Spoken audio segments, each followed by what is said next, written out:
Friends, आप सभी का स्वागत है हमारे चैनल में। दोस्तों, ये मेरा क्लास 10th के सवाल है जो बोर्ड परीक्षा में पूछते हैं, 3 नंबर या 5 नंबर में पूछते हैं। फ्रेंड्स, मेरा क्वेश्चन है कि सिद्ध करें कि √5 एक अपरिमेय संख्या है। ये मेरा प्रश्न है, यानी कि सिद्ध करके हमें दिखाना है कि √5 कैसी संख्या है, अपरिमेय संख्या है। तो चलिए फ्रेंड्स, हमें सिद्ध करते हैं। यहाँ पर सॉल्यूशन इसको हम देखते हैं, प्रूव करना है हमें। तो यहाँ पे हमें अपरिमेय संख्या ये हमें बताना है, सिद्ध करके बताना है। तो चलिए हम इसको उल्टा मान लेते हैं। माना कि √5 एक परिमेय संख्या है, इसका हम उल्टा मान लेते हैं। और परिमेय संख्या मानी है तो परिमेय संख्या के नियम का तो फॉलो करेगा। परिमेय संख्या के नियम को फॉलो नहीं करेगा तो वो तो अपरिमेय हो जाएगा। तो चलिए फ्रेंड्स, हम इसी नियम को हम यहाँ पे हम फॉलो करते हैं। मान लेते हैं, माना कि √5 एक कैसी संख्या है, उल्टा मानते हैं, परिमेय संख्या। यहाँ पर हम लिखते हैं, माना कि √5 एक परिमेय संख्या है। इसको उल्टा मान लिए हैं, परिमेय संख्या है। तो परिमेय संख्या होता है वो P/Q के रूप में रहता है, बट्टे के रूप में रहता है। तो यानी कि √5 बराबर लिख सकते हैं P/Q। ये हो गया। जहाँ पे लिख देना है जहाँ Q बराबर 0 नहीं होगा, Q 0 के बराबर नहीं होगा। कोई भी संख्या हो सकता है लेकिन 0 के छोड़ के Q। और P और Q सहअभाज्य संख्या है, और P और Q सहअभाज्य संख्या है।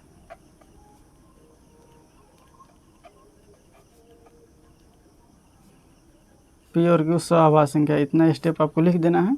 सहअभाज्य संख्या वो ऐसी संख्या को कहते हैं जिसका मौसा 1 होता है, जो पेयर में रहता है, जैसे कि 4 हो गया, 3 हो गया। ऐसी संख्या इसका मौसा 1 होता है, सहअभाज्य संख्या है। जैसे 20 हो गया, 21 हो गया, इस सहअभाज्य संख्या, इसका मौसा 1 होगा। 3 हो गया और 10 हो गया। ऐसी संख्या जो पेयर में रहता है उसका मौसा 1 होना चाहिए। जैसे कि 2 और 4 ये सहअभाज्य संख्या नहीं है, ये सारे के सारे सहअभाज्य संख्या है। तो आप समझ गए होंगे, ये हम रफ करके बता दिए, आपको लिखना नहीं है। चलिए फ्रेंड्स, अब हम इसको क्या करते हैं, दोनों तरफ लिखते हैं। दोनों तरफ वर्ग करने पर, दोनों तरफ वर्ग करने पर, दोनों तरफ वर्ग करेंगे हम। तो इधर √5 है तो √5 का वर्ग करेंगे, बराबर P/Q है, इसका भी हम वर्ग करेंगे। यहाँ पे रूट से स्क्वायर कट जाता है तो 5 ही होगा, और P²/Q², ये हो गया। इसको हम लिख सकते हैं Q², इधर भाग में, इधर आएगा तो गुना में, और 5 इधर गुना में हो जाएगा तो इधर आएगा तो भाग में, P²/5। यहाँ पे देखिए, यहाँ P² 5 से विभाज्य है, P² 5 से विभाज्य है, इसलिए P भी 5 से कटेगा। यहाँ पे देखिए, जैसे किसी भी संख्या का स्क्वायर होता है उस संख्या से कटता है। जैसे कि 4 है, 4 का स्क्वायर 16 होता है। 16 अगर 2 से कटेगा तो ये संख्या 4 भी 2 से कट जाएगा। तो इसीलिए हम कह सकते हैं कि P² यहाँ 5 से विभाज्य है, इसलिए P भी 5 से विभाज्य होगा। यहाँ पे लिखते हैं, यहाँ P² 5 से विभाज्य है,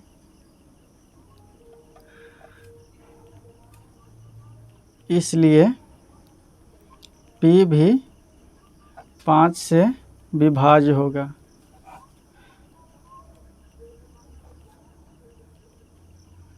इस प्रकार आपको लिख देना है। अब यहाँ पे क्या करेंगे, इसको समीकरण हम 1 मान लेते हैं। अब यहाँ पे लिखेंगे P बराबर 5m मान लिए हैं, P बराबर 5m मान लिए हैं। अब लिखते हैं दोनों तरफ वर्ग करने पर, दोनों तरफ वर्ग करने पर, ये हो गया। और दोनों तरफ हम स्क्वायर करेंगे, यानी कि P² हो जाएगा 5m का होल स्क्वायर, ये हो गया। तो P² का मान हम समीकरण हम 1 से लेंगे। तो P² का मान हम कैसे हम लेंगे, समीकरण 1 में है P²/5। तो 5 इधर भाग में है, 5 इधर भाग में, तो इधर हो जाएगा तो गुना में हो जाएगा, यानी कि 5Q² हो जाएगा। P² बराबर हो जाएगा 5Q²। तो हम P² की जगह पर हम लिख सकते हैं 5Q² बराबर 5 का स्क्वायर हो जाएगा 25/m²। 5 से काट देंगे 25, 5 मरतबे मेरा कट जाएगा, यानी कि क्यू स्क्वायर बराबर हो गया 5m स्क्वायर। यहाँ पे देखिए क्यू स्क्वायर बराबर क्या हो जाएगा, 5 इधर गुना में है, 5 इधर गुना में इधर का तो भाग में बराबर m स्क्वायर। यहाँ पे देखिए क्यू स्क्वायर 5 से विभाज्य है, इसलिए क्यू भी 5 से विभाज्य होगा, तो इसको हम लिख सकते हैं समीकरण, इसको हम 2 मान लेते हैं। लिखेंगे यहाँ क्यू स्क्वायर 5 से विभाज्य है, 5 से विभाज्य है, इसलिए क्यू भी 5 से विभाज्य होगा। ये हो गया। तो यहाँ पे देखिए समीकरण 1 एवं 2 में P और Q 5 से विभाज्य है। यहाँ पे हम क्या मान लिए हैं, यहाँ पे माने हैं कि P और Q सअभाज्य संख्या है। तो सअभाज्य संख्या है तो P और Q का तो मौसा हमेशा 1 आना चाहिए, P और Q का मौसा तो हमेशा 1 आना चाहिए, क्योंकि सअभाज्य संख्या है। सअभाज्य संख्या, इसके अलावा दूसरा कोई मौसा आ जाएगा, दूसरा किसी संख्या से विभाज्य होगा, तो इसलिए वह सअभाज्य संख्या नहीं होगा। तो यहाँ पे हम देखिए, यहाँ पे P और Q समीकरण 1 एवं 2 में 5 से विभाज्य है। तो यहाँ पे क्या लिखेंगे, यहाँ पे लिखेंगे यहाँ समीकरण 1 एवं 2 में P और Q 5 से विभाज्य है,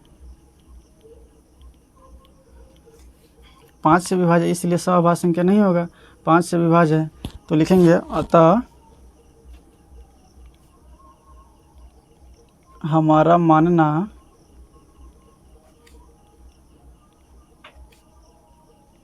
गलत है कि √5 एक परिमेय संख्या है। अतः √5 एक अपरिमेय संख्या है। इस प्रकार आपको बनाना है परीक्षा में। प्रूव हो गया, हमने साबित कर दिया है।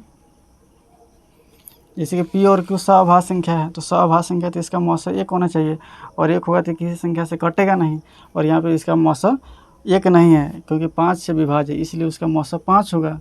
तो ये हमारा मानना गलत हो गया था। तो इस प्रकार आप सॉल्व कर सकते हैं क्वेश्चन को। आप लोग देख सकते हैं काफ़ी इजी तरीक़ा से हमने बताया है। इस प्रकार आपको परीक्षा में बनाना है। ये 3 नंबर या 5 नंबर में पूछते हैं फ्रेंड्स। तो फ्रेंड्स उम्मीद है कि ये सवाल आपको समझ में आ गया होगा।